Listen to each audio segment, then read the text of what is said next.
Bonjour à tous, on se retrouve dans une nouvelle vidéo et dans cette vidéo je vais faire un tutoriel sur le logiciel Edison. Donc là vous avez votre audio et vous venez ici, vous faites clic gauche et ensuite ça va vous ouvrir un, euh, un dossier et ensuite vous l'enregistrer ici. Enregistrer. Donc j'espère que cette petite vidéo vous aura été utile, c'est-à-dire ici on va se mettre sur Input. On va faire un enregistrement. Donc là il n'y a rien qui fait. Si je mets sur Play, il n'y a toujours rien. Par contre si je commence à aller sur un son, là ça va commencer à enregistrer. Et si je m'arrête, le son va s'arrêter, et si je reprends, le son va continuer. Et donc si on veut prendre une partie d'un son, on fait ça. On met sur play, ça prend une partie d'un son, et on s'arrête. Et ensuite, pour arrêter l'enregistrement, on fait clic gauche ici. Quand vous avez mis votre audio clip dans Edison, vous faites clic gauche ici. Ici, vous avez Offset. Et en fait, ça permet de plus vous allez aller à droite, et plus quand vous allez mettre de la reverb, en fait, le son va se mettre, et la reverb va venir juste après. Je vais vous montrer. Donc là, on met tout à droite. Donc là, si je fais preview, et donc ça fait clac, et après la reverb, elle arrive. Par contre, si on met de plus en plus à gauche, et ben là ça va faire clac, et direct la reverb va venir.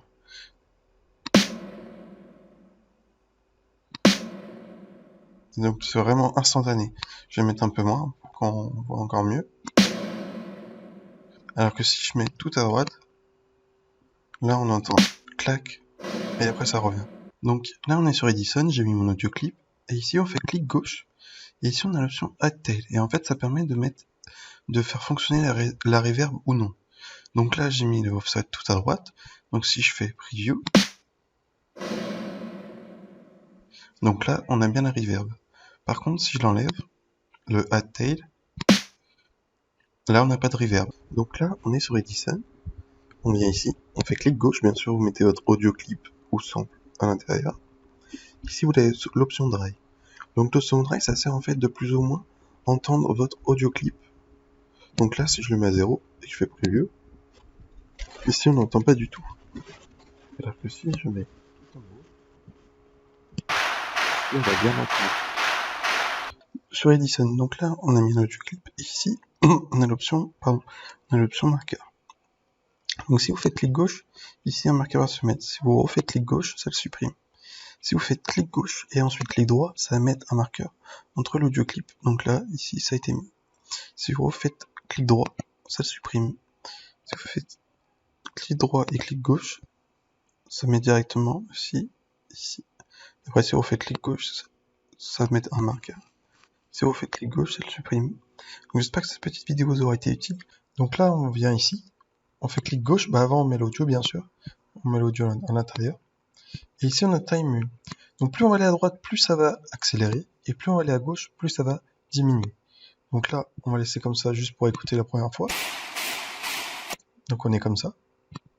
Ensuite, si on se met ici, là ça va être beaucoup plus lentement que si on se met ici, ça va aller beaucoup plus vite. Donc là, j'ai mis un audio clip. On fait clic gauche sur la petite bulle. Ici, on a l'offset. Et en fait, ça permet de décaler l'effet, en fait. Donc là, si je mets tout à droite et que je fais accept, ici, ça décale vers la droite.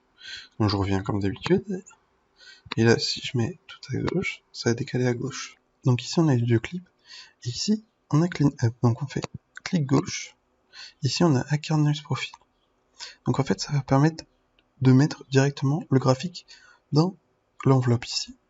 Donc on fait clic gauche. Voilà. Ensuite on fait clic gauche, on revient dessus.